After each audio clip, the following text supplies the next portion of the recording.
நாட்டின் பாதுகாப்பு என்று வரும்போது இந்தியா ஒருபோதும் சமரசம் செய்து கொள்வதில்லை.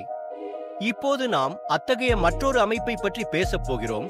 அது அதன் பாதுகாப்பை வலுப்படுத்துவது மட்டுமல்லாமல் எதிரிக்கு ஒரு கெட்ட கனவாக மாறப்போகிறது. ஆம், DRDOவின் புதிய பாலிஸ்டிக் ஏவுகணை பாதுகாப்பு PMT அமைப்பை பற்றி நாங்கள் பேசுகிறோம். இது உலகின் மிக மேம்பட்ட வான் பாதுகாப்பு அமைப்புகளில் ஒன்றாகும். இந்த அமைப்பின் மூலம் எதிரிகளின் பாலிஸ்டிக் ஏவுகணைகள் கூட கடக்க முடியாத அளவுக்கு கேடயத்துடன் இந்தியா தனது எல்லைகளை பாதுகாக்கும்.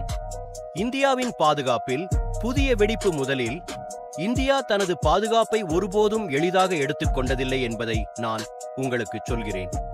நாங்கள் எப்போதும் புதிய ஆயுதங்கள் மற்றும் பாதுகாப்பு தொழில்நுட்பங்களை உருவாக்கியுள்ளோம். இதனால் எங்கள் எல்லைகளை பாதுகாக்க முடியும்.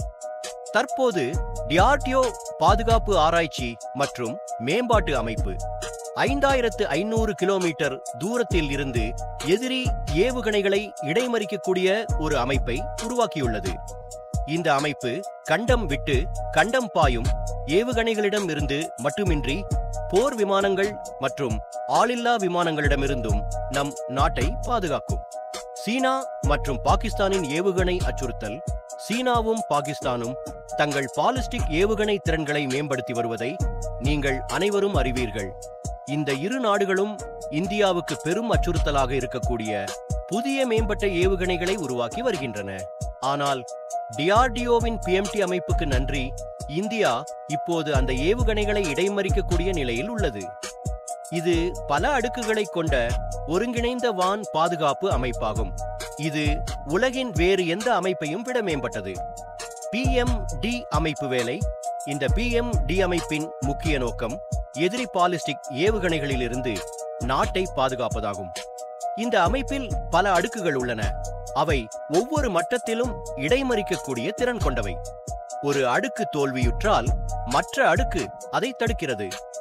இந்த வழியில் ஒரு எதிரி தனது பாலிஸ்டிக் ஏவுகணையை இந்தியாவை நோக்கி அனுப்பினால் அமைப்பு அதை நிறுத்தும். நீங்கள் ஆச்சரியப்படலாம், இது எப்படி சாத்தியம்? ஆரம்ப கட்டம் எதிரி ஏவுகணை ஏவப்படும் போது கணினி அதை கண்டறிகிறது. மத்திய கட்டம் ஏவுகணை கண்காணிக்கப்பட்டு இடைமறிக்கப்படுகிறது.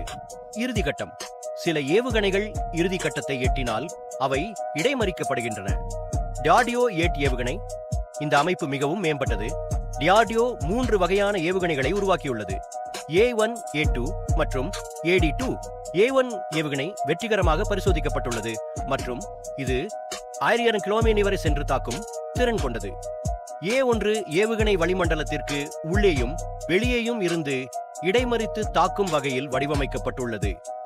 கெடு ஏவுகணை 5500 கிலோமீட்டர் தூரம் வரை சென்று தாக்கும் திறன் கொண்டது மற்றும் உலகின் எந்த நாட்டின் ஏவுகணைகளையும் இடைமறித்து தாக்கும் திறன் கொண்டது. எனவே இந்த ஏவுகணையின் வேகம் மற்றும் சக்தி மிக அதிகமாக உள்ளது. இது மிக தொலைவில் இருந்து இலக்கை தாக்கும். இந்த ஏவுகணைகளை மட்டுமின்றி அவற்றுடன் வரும் கதிர்வீச்சையும் நிறுத்தும் திறன் கொண்டது. S-100க்கு அப்பால் அமைப்பு. இப்போது DRDO உருவாக்கிய இந்த PMT அமைப்பு ரஷ்யாவின் S-100ஐ விட மிகவும் மேம்பட்டது என்பதை நான் உங்களுக்கு சொல்கிறேன். S-400 அமைப்பு 400 கிலோமீட்டர் வரை மட்டுமே எதிரி ஏவுகணைகளை இடைமறிக்க முடியும். ஆனால் இந்தியாவின் PMT அமைப்பு 5500 கிலோமீட்டர் தூரத்தில் எதிரி ஏவுகணைகளையும் போர் விமானங்களையும் அழிக்க முடியும். இதன் பொருள் இந்தியா ஒரு அலகிலிருந்து முழு பாதுகாப்பை பெற முடியும். பாதுகாப்பு தொழில்நுட்பத்தில் இந்தியா எதிர்காலத்தை பற்றி நாம் பேசும்போது இந்த PMT அமைப்பின் பங்கு மிகவும் முக்கியமானதாக இருக்கும். இந்த தொழில்நுட்பத்தை உலகின் பிற நாடுகளுடன் பகிர்ந்து கொள்ள இந்தியா திட்டமிட்டுள்ளது. தங்கள் பாலிஸ்டிக் ஏவுகணை பாதுகாப்பு முறையை மேம்படுத்த விரும்பும் பிற நாடுகள் இந்த தொழில்நுட்பத்தை இந்தியாவிலிருந்து ஏற்றுமதி செய்ய கோரலாம். இது இந்தியாவை மேலும் உலகளாவிய சக்தியாக மாற்றும் ஒரு மைல்கல்லாக இருக்கும். இந்தியா தனது PMT அமைப்புகளை ஏற்றுமதி செய்ய வேண்டுமா? நீங்கள் என்ன நினைக்கிறீர்கள்? இந்தியா தனது PMT அமைப்பை மற்ற நாடுகளுக்கு ஏற்றுமதி செய்ய வேண்டுமா? கருத்துக்கள் பிரிவில் உங்கள் கருத்தை எங்களுக்கு தெரியப்படுத்துங்கள். முடிவு: DRDOவின் இந்த புதிய PMT அமைப்பு இந்தியாவுக்கு ஒரு கேம் சேஞ்சராக நிரூபிக்க முடியும் என்பதை நாம் அறிவோம். இந்த அமைப்பின் மூலம் இந்தியா தனது எல்லைகளை உடைக்க முடியாததாக மாற்றுகிறது, மேலும் எந்த ஒரு ஏவுகணை அச்சுறுத்தலையும் நீக்குகிறது. இந்த தொழில்நுட்பம் உலகின் பிற நாடுகளை சென்றடைந்தால் இந்தியா ஒரு தலைவராக உருவெடுக்கும். இந்த பாதுகாப்பு தொழில்நுட்பம் நமக்கு மட்டுமல்ல, ஒட்டுமொத்த உலகிற்கும் ஒரு முன்மாதிரியாக மாறும். எனவே இந்த வீடியோ உங்களுக்கு பிடித்திருந்தால் எங்கள் சேனலுக்கு சப்ஸ்கிரைப் செய்து இந்த வீடியோவை உங்கள் நண்பர்களுடன் பகிர்ந்து கொள்ளுங்கள். ஜெய் ஹிந்த், ஜெய் பாரத்.